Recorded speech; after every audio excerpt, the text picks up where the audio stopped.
আসসালামু আলাইকুম। Hello everyone, welcome to রাসেলসি ওয়ার্ল্ড। আজকে আমরা শিখব ভবিষ্যতে কিছু করব এমন কিছু শিখেছিলাম সেন্টেন্স। তো এটার আমরা নেগেটিভ করব কিভাবে? আগের ভিডিওতে আমরা দেখেছি সিম্পল সেন্টেন্সগুলো নেগেটিভ করার সময় আমরা ডো নট ব্যবহার করেছিলাম। যেহেতু উইল এখানে আছেই, তো আমাদের আর অক্সিলারি ভার্ব ইউজ করতে হবে না। সো উইলের সাথে জাস্ট নট ব্যবহার করব, দেন ভার্ব। সো শুরু করা যাক। Let's get started.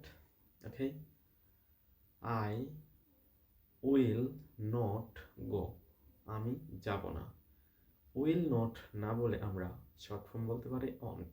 Okay, I won't গো। আমি যাব না। I won't walk. আমি হাঁটবো না। I won't run. আমি দৌড়াবো না। আই অন্ট ইট। আমি খাবো না। I won't right. আমি লিখবো না। I won't read. আমি পড়বো না। তো এভাবে আপনারা সেন্টেন্স তৈরি করতে থাকেন।